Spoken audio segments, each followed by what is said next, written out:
Hi there, welcome to United Everything Football Podcast. My name is Kwame. Thank you so much for the messages you've left for us in the comment section after our 2-week break was cut short by 1 week. We really appreciate the love. We really appreciate everything that you guys do for us, for watching, subscribing, and it's been amazing. We really truly appreciate that. But we have one more appreciation for you. And you know, Kwame and I we began this thing. For those who don't know, it was just one hot morning in Ghana for me, but very cold in Germany for Kwame, when I said to him, gentlemen, whatever device you have, grab it and let's start the podcast. That was how we started. And it's been just under 2 years and see over 2.5K on YouTube. Today we've gotten 6K on TikTok, 3.5K on Twitter, and on Instagram and all of that. Thank you so much for all of you following us across all platforms. Some idea. In fact, when we started this, someone like, we're going to talk about United, just United. You think people will watch? You've proven that we have followers. So we truly appreciate that. Thank you. It kind of proved a lot of people wrong, you know. Exactly. Anyway, let me bring my people in. Today, we've gone global. There's two people in Accra, one in the United States, and then one in Germany. Not just that. Two of them are called Kwame, and two of them are called Mami. So we've got Mami and Mami joining Kwame and Kwame here on United and Everything Football Podcast. So to distinguish them, we'll say Mami US, Mami Ghana. That works. You've already met Mami Ghana. You've already met Mami Ghana. So it's just right that I introduce Mami US to us. Mami, great to have you on the podcast.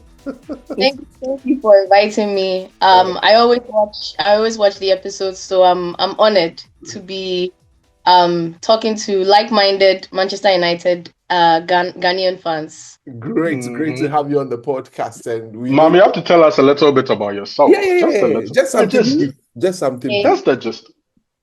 I'm a mom of two. Married. I live in Iowa in the US. Okay. For a bank. And staunch Catholic.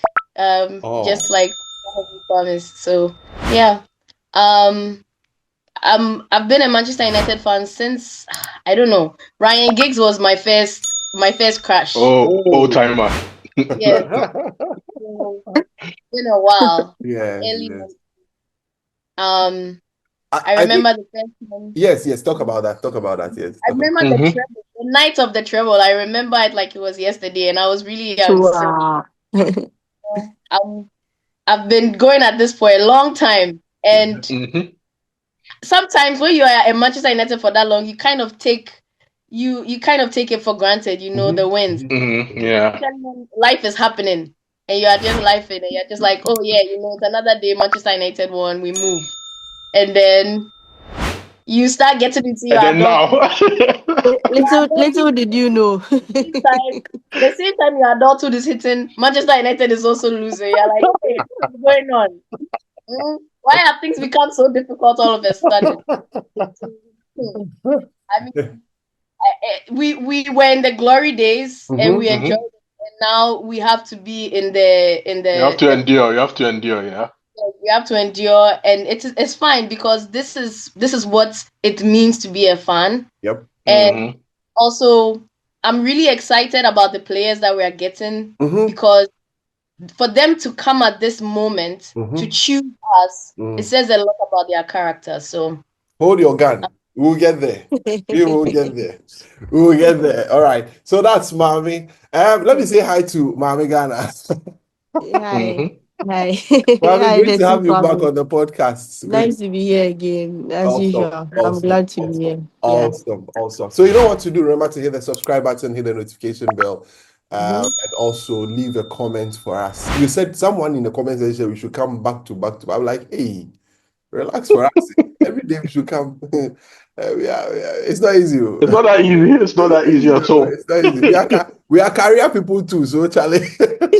They came back from work and it's not. And they want you guys to be like Mal Goldbridge, like take it as He's a full-time. Oh, full-time come on. YouTuber. Yeah.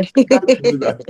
Maybe until YouTube start paying us Goldbridge wages or something like that. Maybe Uh-huh. consider Mm-hmm. Mm. Yeah. we can I can consider retire quitting our early. I jobs. can actually retire early.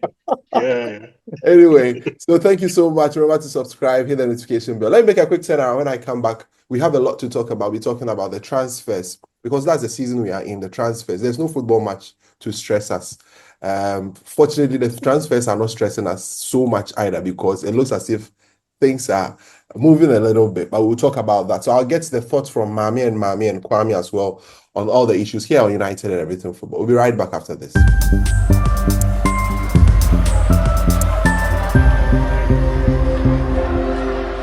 All right, thank you very much. Welcome back to the podcast. Remember to subscribe, hit the notification bell. So great. Let me start with my two ladies. Let me start with Mami Ghana, so that Mami Ghana would usher Mami USA in slowly. I mean, just because she has an idea of how things work around here and all of that. But Mami, so far, Brian Mbembo, the next in line, as things stands, already we've had the first bid rejected, but it looks as if we are working around something that would get us the player. He has made up his mind that he wants to play for Man United. Matheus Cunha already signed for us. And after this, we are told or we are made to believe we have to sell before we can bring in more players and all of that. But what's been your whole thoughts on the transfer strategy that we are using now? I mean, it's good. In the past, that was Ferguson's MO, right? He used to just cherry pick the best players of the other teams. Exactly. If you are up and coming, there's potential. Like you are just brought to United, and it was easier for them to adapt, right? We've had about 5 years where we've gone out of England because England were quoting some really high exorbitant prices, right, for the kind of players that we wanted, and so it made us go out of England, and it hasn't gone well at all. Talk about Anthony, even Sancho, Hoyland, a lot of these purchases, they weren't really able to adapt the way we wanted them to in order to make an impact. And so I think it's good we've come back to our roots. Just buy those ready-made goods at good prices, ready to make an instant impact, and then just mesh up with the youngsters that we have. And I think it would be a good success formula. Right. So it's good we are going back to our roots. For some teams, if they do things a certain kind of way, it works for them. Barca, if they go to La Masia, it works for them almost all the time. When they try buying superstars, it never usually works. Madrid try using the academy, it doesn't work unless they buy The the Galacticos. world class Galacticos, exactly. So if United, this is what has worked for us in the past, it's good to go back to our roots, and then maybe with time we can bring in the other foreigners to mash it up, and then we would get success from there. Mami, what's also your thoughts on the approach or the strategy that's being used currently? Mami US. Oh, Mommy US, you need Of course. So, I mean, I agree with Mami Ghana. Like, this is exactly what we should be doing in our situation because we have gotten to the point where we can't risk it anymore. So we really need to buy proven Premier League proven players. Players who can understand the physicality and they don't need time to adjust to it. That's the biggest issue that we had last season, as our coach talked about, is the physicality. And so to have the players that we've chosen already, who have chosen us already, have that physicality is really important. And even if we do go outside of the Premier League, we still need to focus on players who are able to ride that physicality. So something like Cunha, yes, he can do it. We know he can do it. I mean, he's gone through our defense how many times already. Same as Mbumo. So we know that they are Premier League proven. They have the physicality, but most importantly, they also have the numbers. I mean, yes, they went a little bit above their expected output last season, but they can still deliver. and that's what's important this season. Is we can't risk it anymore. We can't fail. We can't risk it anymore, says Mami. And it looks as if there is, when you read around, the general consensus from United fans seems to, hover around that. But Kwame, you look at the last 13 years, and we've tried every transfer strategy in the book. We've gone for young players, we've gone for quality players or superstars. Under Van Gaal, we had the likes of Di Maria, Falcao, all of these proven players coming in. At some point we went for what was the guy from Arsenal, Alexis Sanchez, all of these players coming in. Then we said we wanted was the British core. Then Ole came in, decided to go in for the likes of Dan James and all of these players and Maguire, Wan-Bissaka. It looks as if we've gone through all of this mill. And what do you think is really driving the current strategy? Because there was a point where it looks as if we're going in for the kindergarten, as yourself and myself call it. Then the meeting in Monaco happened, where Ruben Amorim went there and told them that, see, we need something different. We need something different. Where do you think we are going with this, Kwame? For some time now, I've been telling you the squad hasn't been balanced. In fact, it was deliberately left imbalanced because we, for whatever reason, be it financial, be it whatever, be it the fact that certain players didn't fit in, some players are insubordinate, whatever reason that you can have for, or some players are simply poor, the squad was imbalanced. I described it as such. A lot of young players, a few old players, and not much in between. The in-between is where we are trying to fill the gap, where you need players of a certain age group, between the age of 24 and 27, who are of real quality, very good players, whom you don't have to necessarily nurture. You know what you're getting. Like Mami and Mami have said, you know what you're getting from Mbomo, you know what you're getting from Kunya. They come in and what you're expecting is instant impact. That's what will balance out the squad. So to think that we're going for the likes of the lap again, you have so many kids, especially at the back, so many kids, Euro and whatnot. And then up front, for the second half of last season, we had just Garnacho, Ahmad, Zexi, and Højlund. Zero experience. In the middle of the pack, that's where the aged players are. In now, our captain, who is entering into his 30s, and Casemiro and Eriksen and the likes. We need to get a bit younger in there, but not too young. You need that age group, 24 to 27-year-olds, to come in there, fill in the gap, and just balance out the rest of the squad. So it's right for Amorim to go to the board to tell them that, hey, this strategy that we're about to deploy, it's to get me fired. Basically, I think that's what he probably said, to get me fired. Because I've had such a horrible season, I can't afford to have another season like that because of how imbalanced the squad is. So give me more experienced players. And the board is heeding to it, to my absolute delight, because once they are done, you know what I'm going to do. I'm just going to say, okay, you have your men now, so show us what you've got. Show us what you've got. Deliver. Simple as that. Deliver, as simple as that. Well, that's it on the transfer strategy. But let me get to Miami US. After when you assess the squad, you made mention of something very important that Kwame and myself and a few other guests that have been here. And I think a lot of United fans have spoken about the physicality.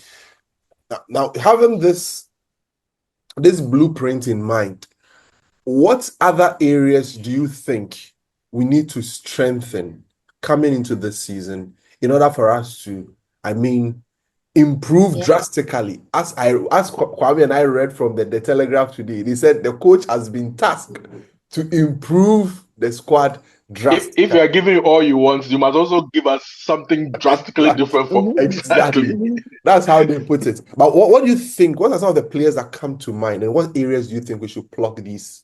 I think right now, if we're talking about physicality, if we're talking about, as Kwame said, the age profile, the most important area that there are two main areas that we are missing this.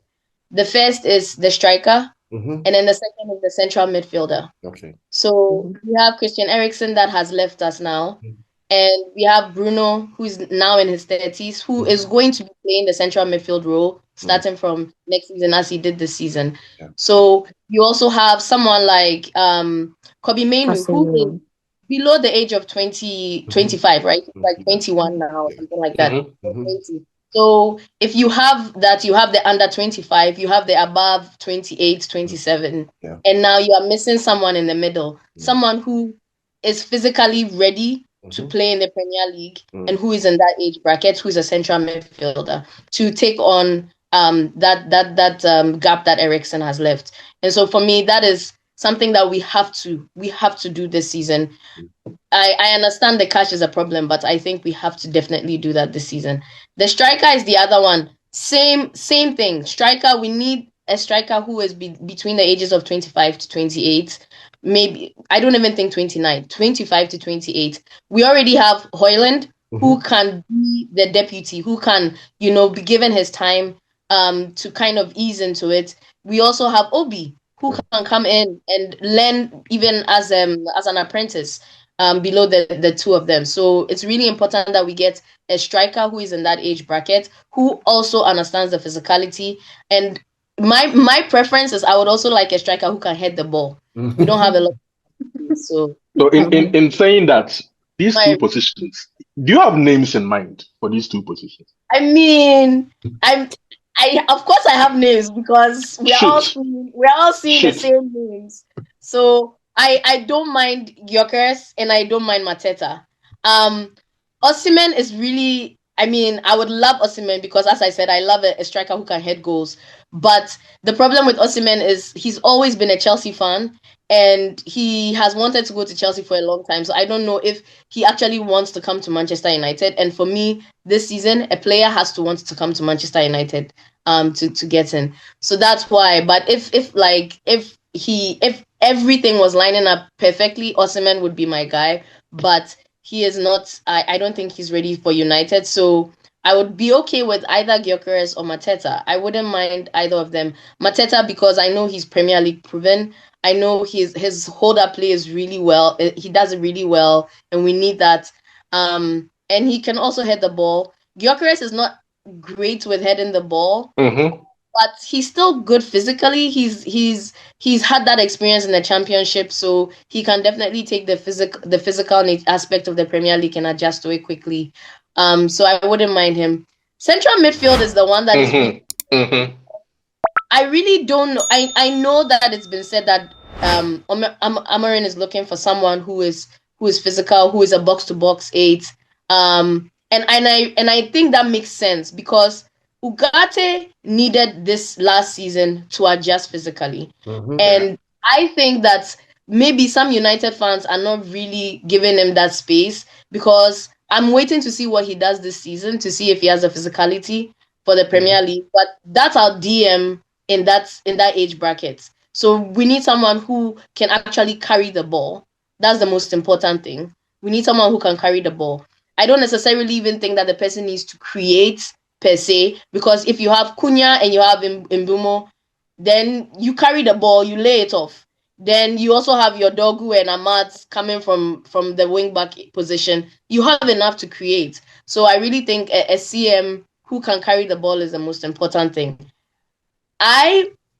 The one that I'm really eyeing is this guy who is in Aston Villa. I'm trying to remember what? Onana. No, not Onana. The other one. Rogers. Kamara. Okay. Kamara is the one that I really find interesting. I haven't seen him a lot because he doesn't really play that much for Aston Villa. But when I've seen him, he's looked really good, especially when he's carrying the ball. So that would be someone that would be interesting. And then I really like the Crystal Palace midfielder as well. But Adam Wharton. Adam Wharton. Adam Wharton, yes. But I don't think Crystal Palace will let him go because they have Europe this season. They have a lot of work to do. And it's the same with Mateta. Like, I don't know how we would be able to get Mateta. I know it's in the timeline that he's 35 mil and he's available, but it's hard for me to believe that because Crystal Palace actually need the players for Europe Premier League football. If they are not kicked out of Europe, that is. Yes, because there's also Well, an issue of I them think they'll being resolve out. it. This Yeah. is one of those things. Oh, interesting. Anyway, Okay. that's a very good analysis on the areas that we need.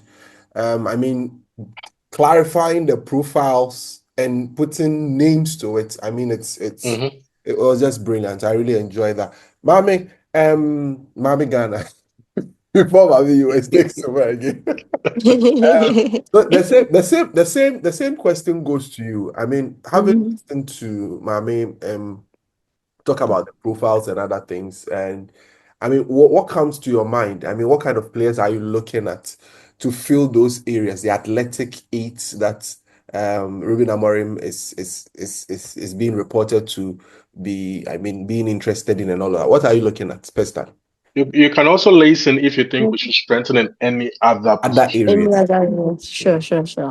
Right. So for the CM position, I think up till now I haven't heard any other names in the window aside Ederson, Mm-hmm. Mhm. the Atalanta guy. Mm. And I'm not so sure he's that good on the ball, and he's that Mhm. stationary to stay in that DM position to help win the balls and lay it off to Bruno and the others to continue. So I have that asterisk. I haven't really watched it much, but I think Baleba excites me. Mm-hmm. Brighton, but it would take a lot of money to pry him away. He's good and he has that strength as well. So he has a physicality and he's already proven in the league, right? So I think he's an option that we can consider. But like I said, it will take a lot of money. I mean, Brighton don't have European football, so he has got nothing to lose when it comes to that side. So I mean, if he fits that profile, then I think Amorim should or the board should consider getting him. Um, with Ugarte, like Mami said, I'm not really sure what to expect from him next season Mm. because Mhm. I was hoping he was an Amorim player, so it would have been easier for him to get used to his formation and his tactics. But I don't know, he's not really managing well. Maybe it's his first year in the Premier League, so Mhm. hopefully in the Mhm. second year we should see him getting more acclimatized to the league and all that. I don't know for some reason he and Bruno are not really working in that midfield too. Mm-hmm. And if we've gotten Cunha and Mbeumo, it means Bruno would most likely play that one CM. So we only need one other DM. Kobe doesn't have the physicality yet, and I hope Amorim and his technical team build him up on that because he's too soft on the ball. It takes a lot Mhm. of time before passing and all that. All the other options are very expensive. Wharton is expensive. They are talking about 100 million and all that. I think So Collier is there though, right? who? Oh. Mm. Collier. Toby Collier. Oh, Toby is just an option. Toby is just an option. Or he will just be on the bench. Toby is just an Not Maybe option. he even. might And even go out on loan. Who Yeah. knows? or I even be doubt. sold. I doubt anyway. Time he played, I feel like he Because played well. but yeah, I'm not sure he's ready for that. He can come off the bench and he's quite energetic to keep the game ticking and all that. He's tidy. I mean, he does the simplest Mm-hmm. things and then he just keeps it moving. Yeah. So Mhm. he will most likely be an option of the bench. And Casemiro is not good enough to start now. We can't be starting Casemiro in big Ah, thank you, 2025, mommy. Thank you. 2026. We Mm. can't sell him. We can't sell him. And I think we need his experience because he has made a huge turnaround, just like Maguire. So I'm not against him staying at all. He can stay till his contract expires. I mean, he hasn't done anything bad to us, So let's just dash right? him money for the last year. Just Yeah, squad player. I mean, Squad player earning £375,000 a week. Yeah, no one, no where one, is even this done? Except Manchester United. Even Saudi are Not not coming for him. 375. They are not playing Champions It's League. not easy. It's not Oh, easy. okay, But twenty five he percent down. mostly. Yeah. And this season is going to be tough because you are playing one match a week. So where would the opportunities even come from? Mm. Right. Mm. So he's going to play like a few matches here and there. But I mean, that's the situation we find ourselves in. Yeah. And I think one position I would want us to also change, if possible, is the goalkeeping situation. Mm-hmm. I don't trust Mm-hmm. Onana. Mm. And I don't think the back line also trusts Onana. If we can, I think we should change him. I mean, Donnarumma is available. Today it came to mind that this guy could be going to City. It just came to mind because he's been doing some contracts, It's just shenanigans, and it's all just that. it's just a way to get more money. As simple as that. I You hope get the so. wages he wants. He's always pulling that stand. So, Yeah, but I think exactly. we need a goalkeeper. I don't know why they didn't go for the Juan Garcia guy, and they are Mm-hmm. letting him go to Barca just to go and sit on the bench. But anyway, Mm-hmm. Onana doesn't inspire confidence. Mm-hmm. I don't know. Maybe if the team around him gets better, then he would also sit up. But if we can change, if Mm-hmm. we have some loose money and we can get some goalkeeper, let's just do it. And the defense too has a few asterisks. We have Euro, Mm-hmm. Heaven, Yeah. but they are young. Mm-hmm. Magua, Majawi, and Lita. Over the There's past the season, linked they've too. proved to be Elect as and well. delete. They've proven to be injury prone. They have a lot of small injuries here and there. Mm. And so that is what I am thinking we might need to get somebody in this season because if any of them are unavailable, then it leaves just the kids there. I mean, Fredrickson is there. Kukonki has been in the first team picture for a bit of time. So, but I don't know how ready he is. He's only 16, 17 years. So they are all kids. So if we can as well, we can maybe add one experienced centre back. When the window opened, I was hearing Jonathan Tah, but I think it was just his agent using us to get Bayern to set up. So eventually he moved to Bayern. But if we can get that kind of profile, a free transfer that we can just bring him in to cover the leads, Maguire, and then who else is the other? Licha, yeah, Mm-hmm. Lisandro. Then I mean it would be good to It's solidify so funny that you that haven't even centre back mentioned position. Luke Shaw's Come Who? Luke again. Shaw. name. You haven't even mentioned Luke Shaw. He's always You see, hiding. you see how I we've know all that forgotten he, how we've all he, forgotten about him. I've No, not I haven't forgotten about actually. I was Lucio. waiting. I was I've waiting not forgotten for. about I Lucio. haven't at all. I haven't. He's part of the ones I want them to push out, but I'm just Oh, laying low. I don't want Lucio. No, We'll nowhere get to near the the out. club. We'll get to the out We'll get soon. to the out. Yeah, You'll yeah, get to the yeah. out. You I know haven't what? forgotten about him. I Today intentionally didn't mention his name. Today is going to be an extended version, eh? So we'll go for another break. When I've given Kwame 2 minutes, we'll go for another break and we'll come back and then we'll have those watching us. Today's not going to be your usual 30 minutes. We'll just add some 20 minutes to it so you enjoy all that because you have to talk about the outs. It's very important to us. We just can't talk about the ins. There's a lot of people that have to go out. There are some problem children in there, the Sanchos and then the Anthonys and the Tyrone Malasia. They are all hovering around the club. I mean, we have to get all of those people out. So we'll talk about all of that. But Kwame, what do you make of the options Mami and Mami have given us? And what other option do you also have? I know there's a midfield that Excellent, you want to talk about. excellent submissions. Excellent. The thing is, we have to keep in mind we are playing just a couple of competitions next season. Yeah.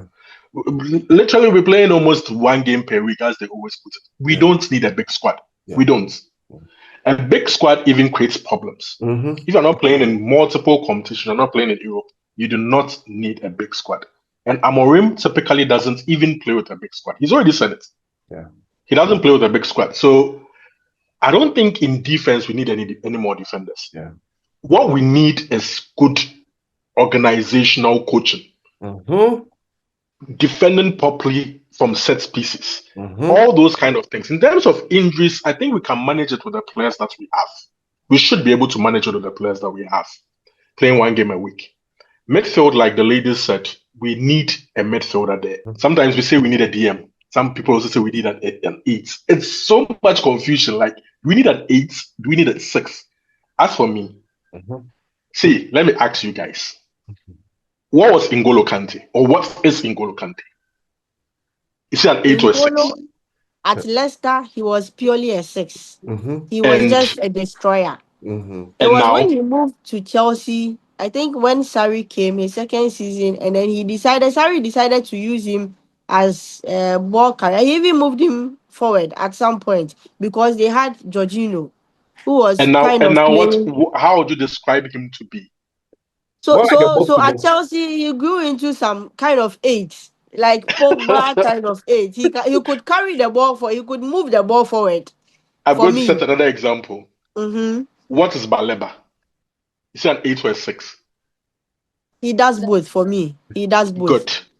Yeah. The last example I'll give. Mm. He's a box to box. So he will defend Yeah. and he will attack. Yeah. He does Exactly. both. Yeah. Onana of Aston Villa. What is he? The same profile. Same thing. The But same profile. I'm not sure how much of a destroyer he is. But I know he progresses the ball as There's He well. moves something Yeah. from there's one something box to the similar other very about well. these players. That the fact that they are just box to box midfielders, central midfielders, Athletic. all action. They carry the Mhm. ball, and when they need to track back and defend, make tackles, they are also there to do it. Mm. I think there's an overemphasis on trying to get a specialist for that position. Mm. The reason why I say this is because of the system. Mm. We are playing with two central midfielders whom we expect a lot from, a lot of dynamism from. Yeah. One of them, of course, can be a bit more offensive in Bruno Fernandes, but Okay. the other should be at least athletic enough to cover ground. Yeah. Kwame, let me make this I quick would, turnaround. Let me make this quick. okay. When I come back, All right. I'll hold you on that. So we are going for a quick break. When we come back, we'll get more into the discussion here on United and Everything Football.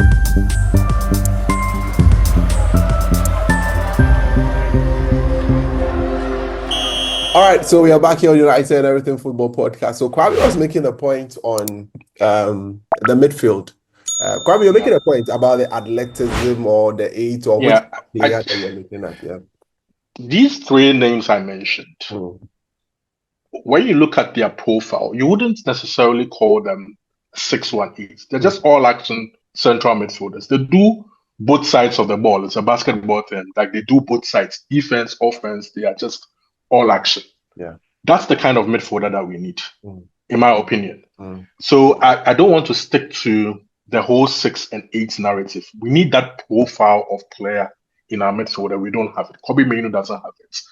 Casemiro, if it was just down to me, we would even have to let him go for free. We don't even have to sell him. Let him go for free. Let him go and earn big wages in US, in Saudi, somewhere else for free. Just as we did for Ronaldo. Let him just go. Because see, no matter what people tell me, I just don't think he has the legs anymore for the Premier League. He did okay in Europe last season because it's the Europa League. But when he comes up against Premier League opposition, the struggle is quite obvious. He can't play with Bruno Fernandes in our central midfield. We'll just be blown by. If we need to do that to free up space in midfield so that we can sign a midfielder, then so be it. Kobe Mainoo is not ready. He's not ready to play that box-to-box role. He needs a bit more of development. Collier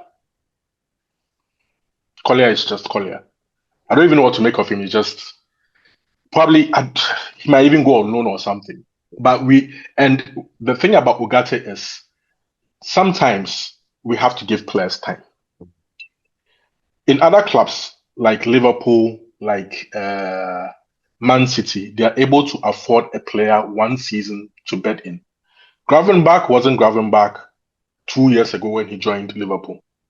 He was literally inexistent. He was just sitting on the bench doing nothing. Nobody ever thought of him to be anybody. Same way he suffered at Bayern Munich, he was suffering at Liverpool. Last season, he looked like a whole new player.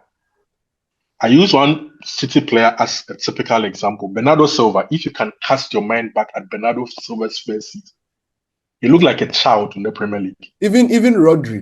Even Rodri took 3 years. A long time. 3 years. But then, because these teams they often have good teams, they can afford players time to sort of bet in. But our situation is often the case where if you're coming in, we have a huge hole, a huge gap that probably requires about 2 players to fill. Yeah. But you come in there and there's so much burden and so much expectation on you that if you do not hit the ground running, you're almost considered a bust because there's nobody else in the squad who can replicate what you are supposed to do. When you take out Ugarte, what we think Ugarte is supposed to be, this tough defensive midfielder who just clears everything off the way, make sure he's winning every tackle, winning the ball back.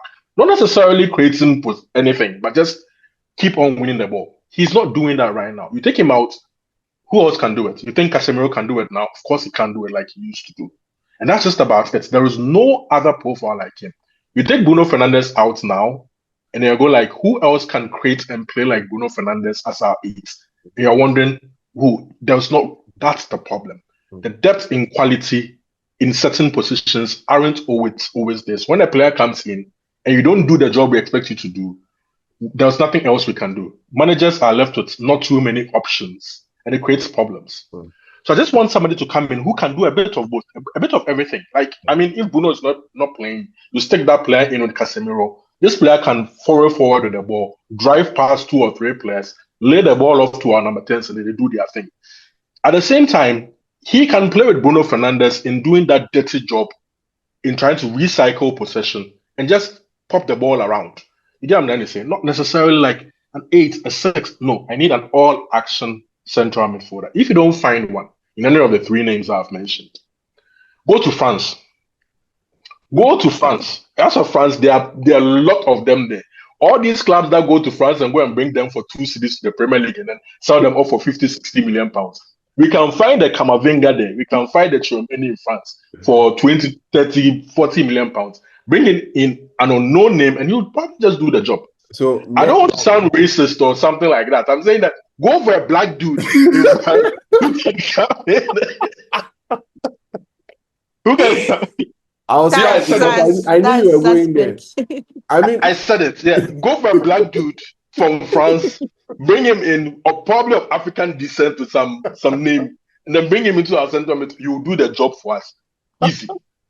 Yeah. You know why I was quiet? Because I knew he was going there. It's one of the conversations we have amongst ourselves privately. So like go to I've shared it with the world now. You've disclosed it.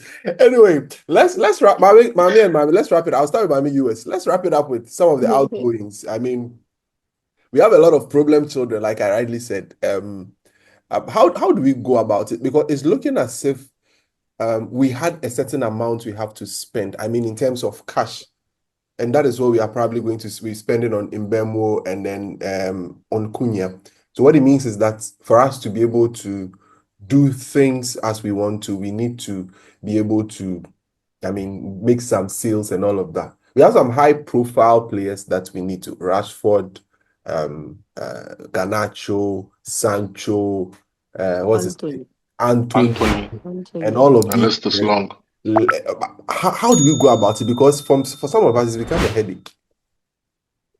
I mean, sometimes I have to tell myself that there are actually people who are hired by Manchester United to do this stuff. So we don't need to be overthinking it.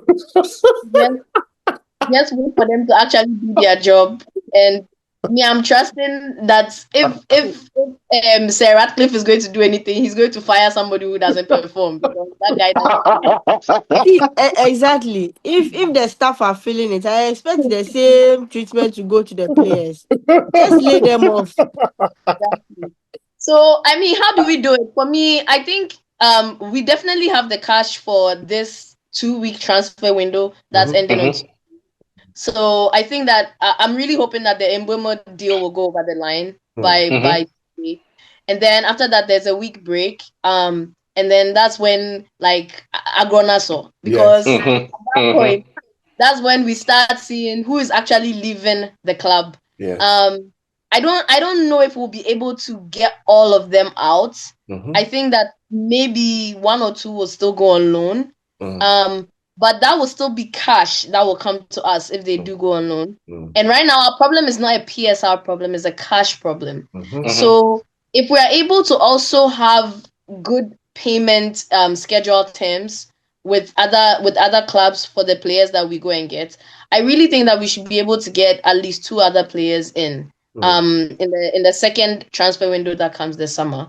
So maybe a total of 4 players. I think we should be able to do that even without all of them having to leave. I think if we can sell either Rashford or Garnacho, we should be able to take care cash wise of maybe additional 2 incomings. So now about those outgoings, Garnacho will leave for sure. I think that has been made very clear by the coach, by the player side.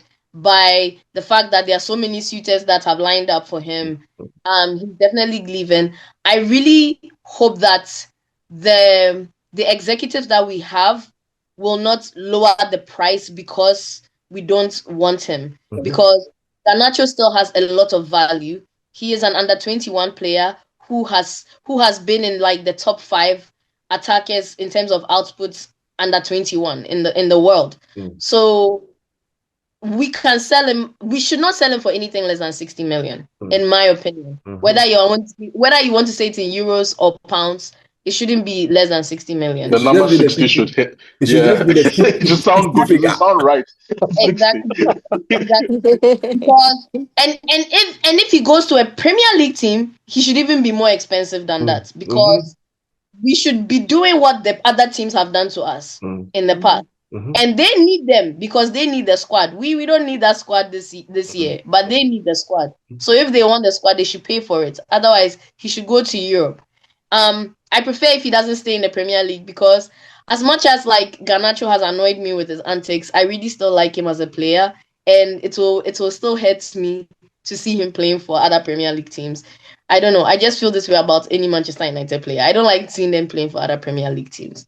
So Except Onana. I mean, even Onana, you think that he's going to have a bad game, and then when he plays against us, you just save masterclass. I've seen Tom Hinton do it against us. Yes, a lot more times. All of them. So I think like for sure Garnacho is going. Rashford, he wants Barcelona. He's signaled it. He's signaled it everywhere that he wants Barcelona, and Barcelona may not be able to afford him as a complete like a buy. They might have to loan him. So that's where we might not be able to get the cash that we want for him. But I think he still has a couple of years left. So there's still a chance that we can sell him next year. And then someone like Malacia, I think it's really interesting. If Malacia goes, I understand, but I do think that we need a left wing back. So I think that if we have this cash problem and we can't get a left wing back, Malacia is someone that will fit that age profile that we need for left wing back. So I think we should definitely still consider him coming. The problem with Malacia is that he was injured for a long time and he had to adjust when he came back. The physicality was a lot for him. You could see mentally he wasn't ready. He wasn't there yet. He's gone back to the Eredivisie and he's won the league there. He's contributed well to that. So maybe his confidence is back up, his physicality is back up, and maybe he's ready to go again. I really hope that Manchester United fans give him the time. But I'm curious to see what the management will do with that. I don't see why he shouldn't come back, because we need a left wing back. The only one we have is Dogu. What happens if Dogu gets injured? Move Dalo there. Now we are playing some sort of che with everybody because we are trying to adjust the fact that we don't have a left wing back. So let's try and let's let Malacia come back. Anthony has expressed the fact that being at Manchester United is bad for his mental health. So at this point in time, I don't think he's going to come back. I don't think he should come back. I don't even want to come back because I'm like, giving up. It's not that No, I think the issue with him stemmed from Amorim talking about the fact that he didn't fit into the Premier League because of physicality, and his agent got pissed off by, and said, "Come on, it's not about him not being physical and blah blah blah." But then he was having issues because if you listen to Anthony, he was like he couldn't eat, he couldn't sleep, he couldn't do anything. And United is the cause of all his problems. No, hold on. There is a bit of info that we are forgetting with the Anthony situation. Yeah. He had a problem with sex abuse, whatever. Ideally, I wouldn't want to talk about it, but unfortunately, that was a huge problem for him at the start of the season. The girl was bringing police issues from Brazil, and then the English police was also investigating. It was a whole mess. Yeah. He couldn't sleep, he couldn't eat. I think that is what he was I want to believe. I personally want to believe that is what he was referring to, and not necessarily the fact that United. Manchester United was the problem. His situation at Man United. We compounded that problem because Anthony, in a moment of need, because he was going through a very tough time personally, and Manchester United fans basically went in on him because when as a footballer, if you are not there mentally, it's really hard to perform on the pitch, Premier League, and we didn't give him any grace. It was like, what are you doing? You are a waste of time. And it was everywhere. And so it wasn't just the personal part. It was also the fact of him being in Manchester United. It just compounded everything he was going through. It made it like 2 times or even 3 times how much it would have been if he was somewhere else. That's fair. So I really don't know how we fix that. Because if we can fix that, I think Anthony is a very good option as another. Wait, you are thinking about Anthony coming back? Possibly coming back? That's shocking. Mommy is giving a lot of hot things to you. You like your lunch. I think that Anthony, when he played, did not play badly. I don't think he played badly, especially when Amorim tried to use him as a right wing back a couple of times. He wasn't bad. And at that time, everybody was trying to bed in and understand the system. So I'm just looking at this from the perspective of we don't have money like that. Like the cash is not there like that. So we don't need a big squad, do we? We don't need a big squad, but do we have a right wing back? Because Mazwari is not a right wing back. We have Ahmad. Ahmad is going to play as right wing back. Dalo, Mazwari. You forget the nepotistic attitude of the coach as well. Diogo Dalo is not going. Dalo is going to play like 90% of the games. Ahmad should really be a right 10, and he should be an understudy to Mbumo. That's how I see Ahmad. And somebody like Dalo, he's at the right age profile to be our right wing back for sure. But he's really our only real right wing back, because Mazwari is not a right wing back. Mazwari is a right centre back, and Ahmad should not be a right wing back. He should be doing more things at the top of the pitch. It's okay to use him as a right wing back, but maybe this season we can get away with it because we are only in the Premier League. But if we get into Europe next season, what we have is not good enough. So maybe the Anthony thing, maybe we'll sell him, maybe he'll go on loan, whatever. But we have a right wing back problem, and we need to solve it. That's I guess what I'm trying to say. That's fine. That's fine. All right, Mami Ghana, let me get to you on the clear out. If you could do that in some 3-4 minutes, so we could wrap it up. Yes. So I have my list of definite exits, like Let's those, go. non-negotiable. Rashford, Anthony, Sancho, Garnacho, Hoyland. Those are people we can actually buy for respectable amount of money, like 40 million and above, 40 million range. And then Malasia, Shaw. Malasia and Shaw, the rest, Ericsson and Co are gone. So Malasia and Shaw, we'll get like 5 million, 10 million. It's nothing. We'll take it like that. Casemiro, if we have a buyer, of course, then yes. So those are my exits. Non-negotiable. These guys should be out. Yes. The left wing back position you spoke about, we have Dogu. We have Harry Amas. Amas said he's not going on loan because he can deputize for Dogu. We also have Leon, who is coming in, but he's going into the academy. I'm sure if there's a need, he can fill up. Majari can also play left. I don't even want to see Shaw's shadow anywhere, because Shaw was terrible when he came back. I don't want to see him central left LCB or left. We should throw that guy away. We should dash him. Like nobody is going to buy him, so we should just dash him. You have 3 options there. Right wing back. Unfortunately, you know what? All of Ahmad's best games for United since Amorim came has been as right wing back. In as much as we want him to play the 10 position, it hasn't really happened for him. And I'm sorry, but Dalo's output is not worthy of him being the starting right. It might be the case because nepotism is at play, but I don't expect Dalo to start ahead of Ahmad at right wing back. And I think Ahmad has the capability to start. Like, I don't know why you would say Ahmad should understudy in Buemo. Like, Ahmad is a rising star. If we play him, he can get to that level. I don't want us to put him on the bench to understudy in Buemo. Then it means we are just we are just drawing him back. We No, are sorry. delaying To his clarify, progress. I mean that it's Mhm. okay for Ahmad to play right wing back, but Yeah. for me, his prime should be as a right 10. Like I I think don't they think would interchange. They might prime. they would just be Or he might interchanging. just grow into the role. Like, football development is not linear. Maybe Yeah. you need to play. He needs playing Mm-hmm. time. And the only way he's going to get playing time now is by playing Right. at right wing back because we've bought a very expensive right number 10. You get it? Right. Maybe in the future, Mhm. as he develops, he can move into the middle, hopefully. Right. Exactly. Yep. Yeah. And then number 10 positions, if Mbuemo and Cunha are not there, we have Messi Mount.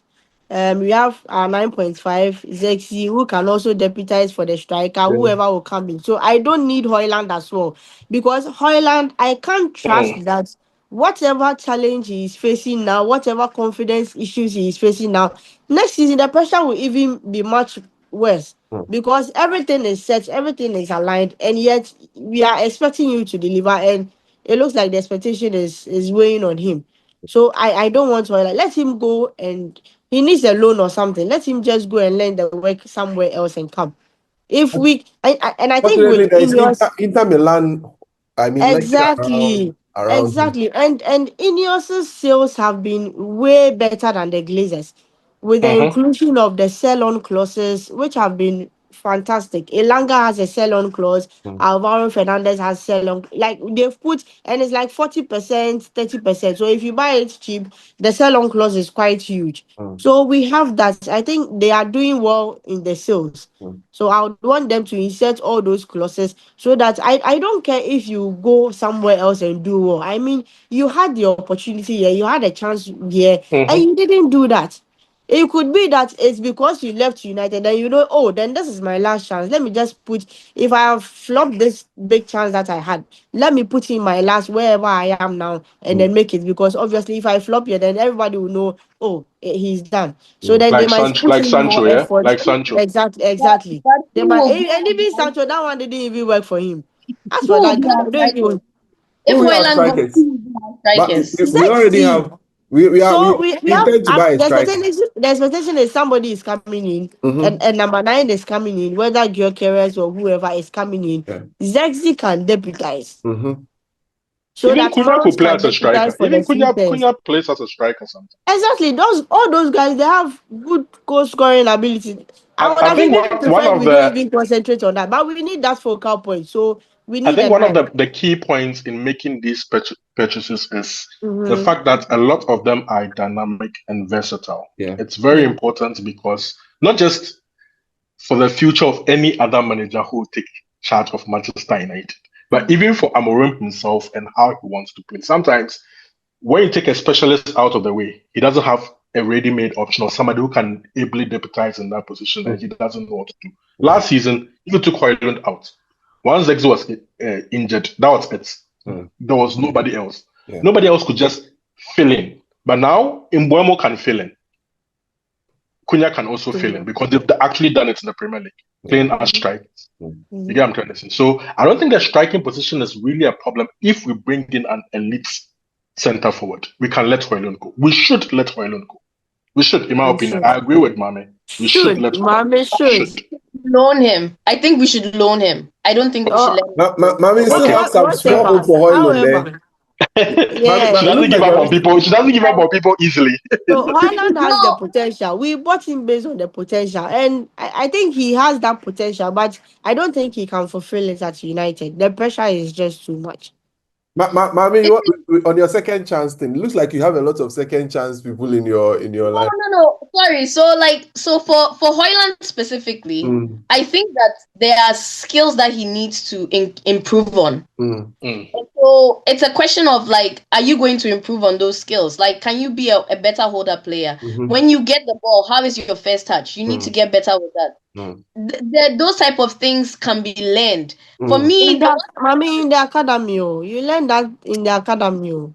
So then he should go alone and go and learn it somewhere else. Like he doesn't have to learn it as playing as the number one striker for Manchester United. That's not where you learn.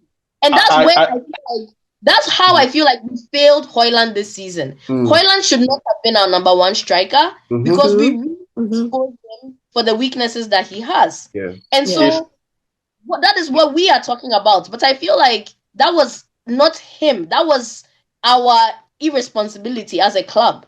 Like we should have had a professional seasoned striker who should be leading the line for us, not a 20-year-old boy who it's a fair point. But the only pushback I have is the number 9 position for an elite club like ours is no joke.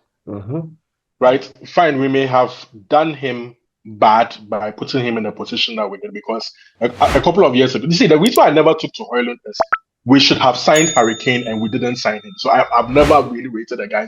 Kwame knows this because I just knew it was the wrong move. I just knew from the very first moment it was the wrong move. We should not have put him in that position. But here's the thing about Manchester United. We have to move. Like Manchester United is not that club that can just sit down and just say we are waiting. You know, we have a huge deficiency in the number 9 position. What Manchester United has to do now is just fix it. Fix it anyway, anyhow. If you have to sacrifice certain players along the way, just do it and let's just move on.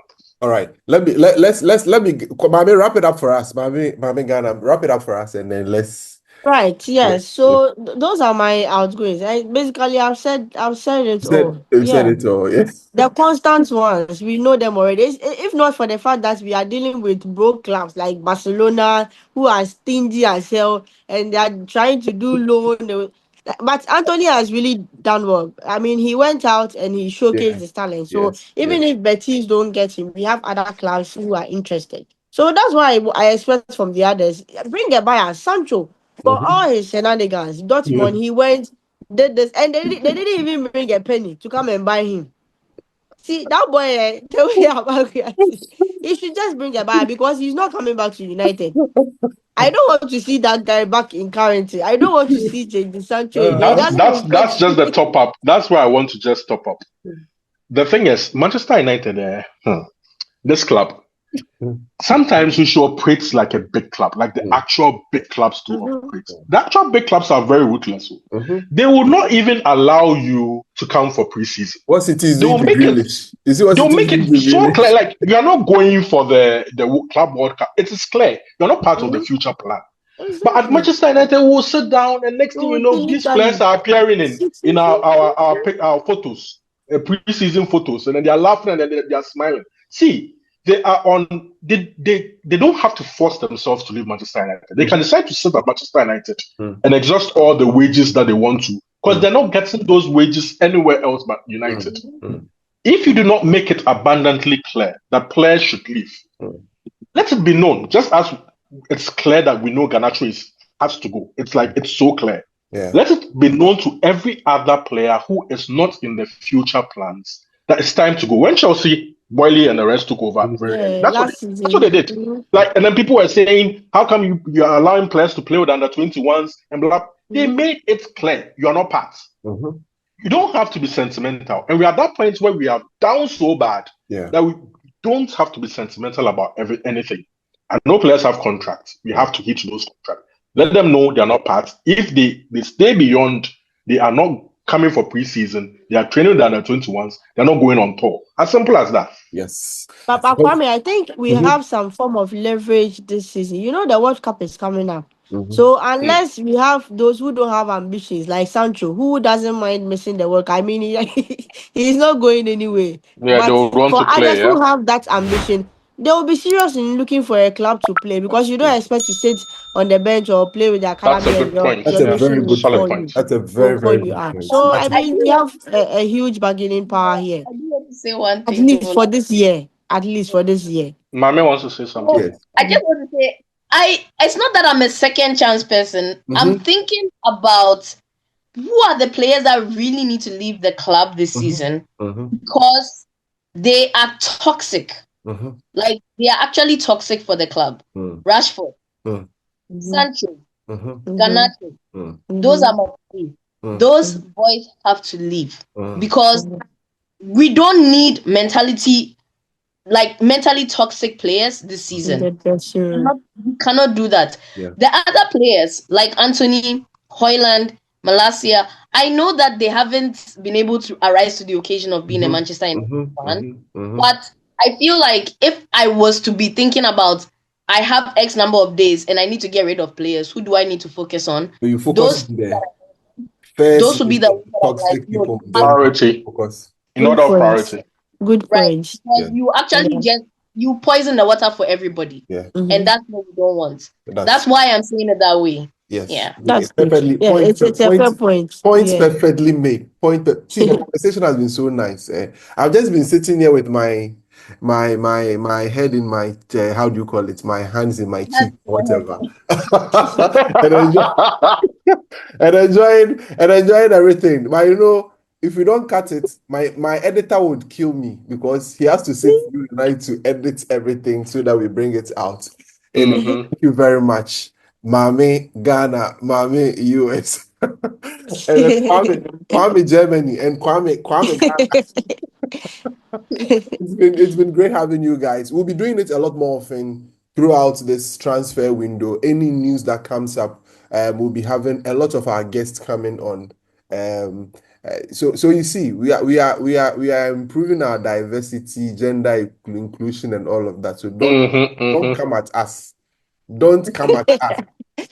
Don't come at us. Anyway, thank you guys for being on the podcast with us. Thank you very much, Kwame. We wish we'd have talked about. We have two finance people here. Mami is also in banking. Yeah, we should have. We have touched on that, but we don't have the time for that. But one of these days we'll be talking about it. It looks as if our players are fantasy Premier League. Yes. Let me do it quickly. How many minutes do I have? I have like some 2 minutes. Let me do it. So the Fantasy Premier League. The only news I have is that I beat Kwame to it. That's the only news I have. Boo-hoo. That's all I have to say. That's the first time you've done this in 5 or 6 years since we started competing against each other. Whether it's just go to our group and tell us who the winner was. That's okay. So the winner of our fantasy league is a certain gentleman, and you know what? He's a Liverpool fan. So you United fans, you all sit around, join our league. You allow a Liverpool fan win the league and come and beat us again. All of you. We were not interested. Mami is putting up a defense for you. So a certain gentleman called Buzube Glenn. He won. Wow, look at some name. Wow. 579. Yes. And then, so in the top 10, we have some of our friends. Kofi Abuaje, Kwame Odro, Yao Beng is a very regular on our podcast as well. He also was in the top 10. Kwame was some 60. Let me check Kwame. I was number 53, top 100. I think I wasn't in the top 100 too. What are you saying? You are. I was 69. I was 69. Top 55. No. See. When the NBA did the top players, they ended up at top 75. Top 75 players of all time. So I'm past. Okay. I am the host of this podcast, and I'm using my veto. Top 55. Case closed. Anyway, guys, thank you so much. FPL will be on again next year. Maybe we'll repackage it a bit. So you get to enjoy everything here. Thank you, Kwame. Thank you, Mami and Mami. We really appreciate your time with us. We've had a very good conversation. For all of you watching, remember to leave a comment, subscribe, like, share with your friends. We'll be back in the course of the week with a lot more. And maybe in the course of the week, I'll be bringing you a lot more United Todays, where we bring you brief news on what's happening here on United and everything football. Thank you so much for all that you do for us. We really appreciate it. We'll see you on the next one. Have a great time. Bye-bye.